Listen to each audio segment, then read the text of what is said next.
Dasturimizni sport xabarlari bilan davom ettiramiz. Restartdan so'ng Surxon ilk g'alabani qo'lga kiritdi va turnir jadvalida birmuncha yuqoriladi. Andijon mehmoni bo'lgan Termizning Surxon jamoasi yagona gol evaziga o'ziga kerakli bo'lgan ochkolarni qo'lga kiritdi. Hozir shu haqda. Restartdan so'ng ikki jamoa ham g'alaba nimaligini bilmay kelayotgan edi.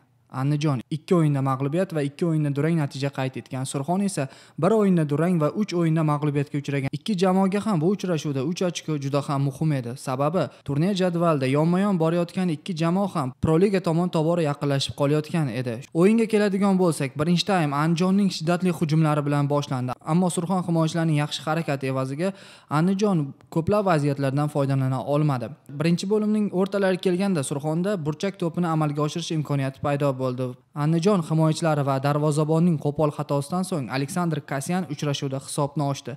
Jamoalar shu hisobda ikkinchi taymga yo'l oldi. Ikkinchi taymni Andijon to'liq hujumda o'tkazdi. Surxon esa himoyalandi. Faqatgina qarshi hujum taktikasiga tayanib harakatlandi. Ikkinchi bo'limning o'rtalarida Andijon legioneri qizil kartochka olib uchrashuvni erta tark etdi. 10 kishi bo'lib qolgan Andijon hujum qilishdan to'xtamadi. Uchrashuv bosh hakami tomonidan qo'shib berilgan daqiqalarda Andijon futbolchilarida gol kiritish uchun yaxshi vaziyat bo'lgan edi, ammo Surxon darvozaboni mana shu vaziyatni yo'qqa chiqarib uchrashuvda 0-1 hisobini saqlab qoldi. Shu tariqa Ravshan Haydar boshchiligidagi Termizning Surxon jamoasi g'alabani qo'lga kiritdi.